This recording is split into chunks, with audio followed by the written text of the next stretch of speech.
One Soldier's War in Chechnya, a book by Arkady Babchenko.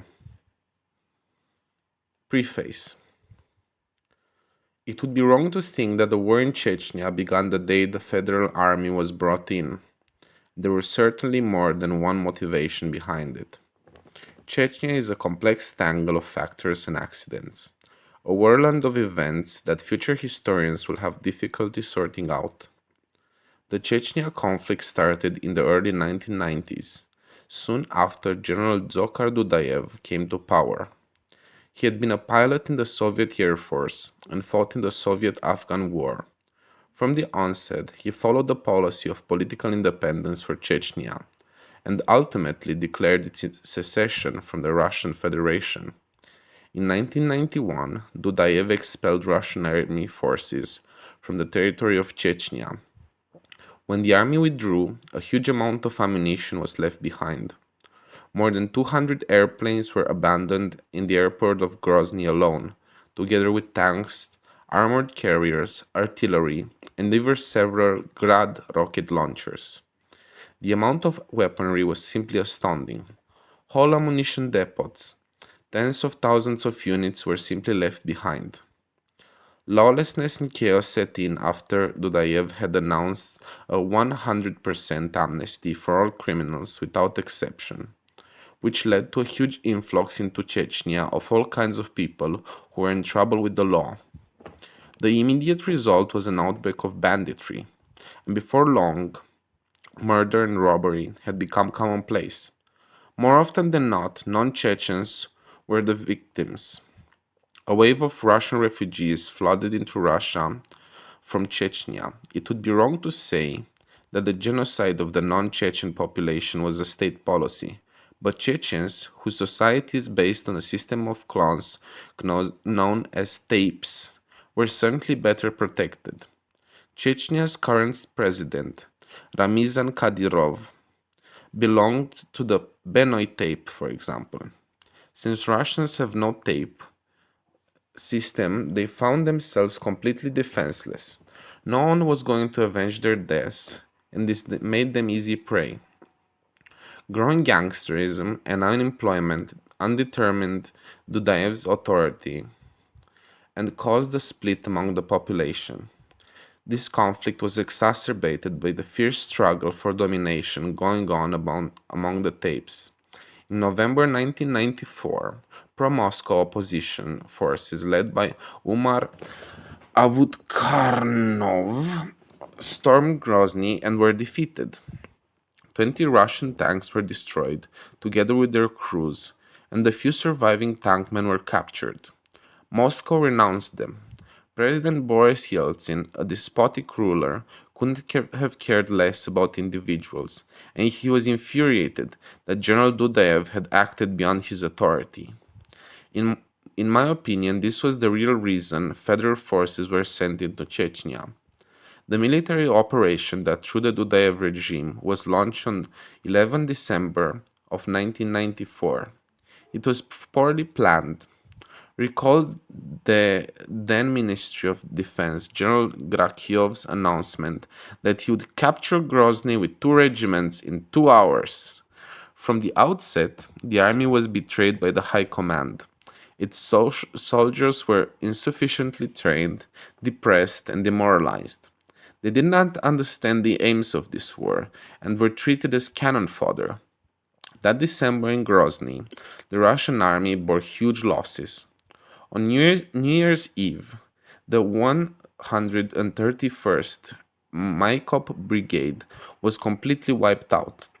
Various other units approaching the city from different directions were blocked and partially destroyed. People were killed in their thousands. To this day, there are no official statistics for casualties in the First Chechnya campaign. Under the current Russian government, we'll never know them anyway because they are catastrophic. But according to unofficial information, in January alone, almost 5,000 Russian officers and soldiers were killed in the Battle of Grozny. The Chechen losses, not to mention the deaths amongst the civilian population, are not known, and probably never will be. No one counted them all. I was drafted in the army as a second year law student in November 1995, a year after the war began. I spent 6 months in training in the Urals, and in May 1996 I was transported to the Northern Caucasus together with 1,500 other conscripts. First, I served at the frontline town of Mozdok, on the border with Chechnya, and then in Chechnya itself. Officially, a truce had been signed by then, but shooting was going on all the time. This period is described in the stories The Runaway, Mozdok 7, and The Summer of 1996. On 6 August 1996, Chechen fighters captured Grozny and held the city for 2 weeks. This was the second heaviest battle, and it had ended in yet another truce and the signing of the Kasavayurt Accords, by which Chechnya practically received independence within the Russian Federation. In late August, my father died and I was given leave. I barely made it to the funeral. The same day, I fell ill with dysentery and was taken to the hospital in an ambulance. My leave expired before I was released from the hospital, and when I reported to the army authorities, I was arrested as a deserter. I spent 3 months in the penal battalion. See the story Special Cargo. Because of an absence of incriminating material, as if it were not clear from the start, the case was closed. After Dudayev's death in April 1996, Aslan Maskadov was elected president of Chechnya. Maskhadov was a reasonable and even-tempered man and had been the chief of the GHQ under Dudayev, but his position was not secure. His army consisted of only 2,000 men and he was therefore powerless as president. In reality, Chechnya was controlled by field commanders of fighter units such as Ruslan Jelayev, Shamil Basayev, Arbi Barayev, and the Jordanian Khattab, to name but a few. Loneliness reigned supreme and the people were kidnapped all the time. In the People's Friendship Square in the center of Grozny, there was a flourishing and perfectly open slave trade. According to official data, during the 3 years of Chechnya's independence, almost 30,000 people were kidnapped, sold into slavery, or executed in Chechnya. After the demobilization, I completed the remaining 2 years at the Law Institute and graduated with a bachelor's degree. In the autumn of 1999, and the second Chechen campaign was just beginning. This time I volunteered to take part in the war. There are many thousands of us, ex-soldiers, who returned to that second war after the first. I have no answer as to why I went there again. I don't know. I just couldn't help it. I was irresistibly drawn back there. Maybe it was because my past was there, a large part of my life. It was as if only my body had returned from the first war, but not my soul.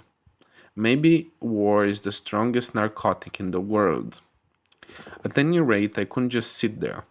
I had to do what I could. Yet there is no blood on my conscience. I knew this for sure. My experience of the Second War are described in New Year's Eve, Alkan Yurt, the storming operation, Argun, and Chechen Penal Battalion. The Second War was quite different from the first. For Chechnya, the first had been a war of liberation, war for the independence, when the people were united and inspired. In the second, it was not the Chechens we fought, but the rebel bands. By then, the Chechens were tired of lawlessness and dislocation. The second war was even more incomprehensible and dirty than the first. I spent 6 months in the second war and was demobilized in April 2000. I wrote an article about my first-hand experiences in Chechnya and took it to one of Moscow's dailies. They offered me a job, and that's how I became a journalist. It was at this time that I wrote the stories Field Deception, The Obelisk, Lays, A Soldier's Dream, and Traitors, to name a few. I did not mean to write a book. I did not even think about what I was writing. Stories, memoirs, or some other kind of text. It was not consciously a project. I just couldn't carry war within myself any longer. I needed to speak my mind to squeeze the war out of my system. I wrote compulsively. On my way to work, in the metro, during my journalistic assignments, at home at night, and some of the stories almost wrote themselves. Many of them were hard going, and I had to force myself to write them, but I was not writing a book. I was simply continuing those unfinished discussions with the boys.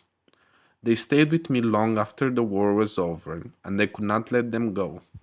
It was a form of madness. This book is largely an autobiography. Everything in it is true. A few stories have been compiled from several real episodes that have been compressed into a single period and shifted in time. Some events I did not witness personally, but I can vouch for their veracity. All the characters are real people. The names are real too, but in a few cases I've combined two or three persons into one character. I don't know why. Perhaps it was easier for me to write that way. In the end, it all added up to become a book. Let that remain in people's memoirs. It must not be forgotten. Arkady Babchenko, April 2007.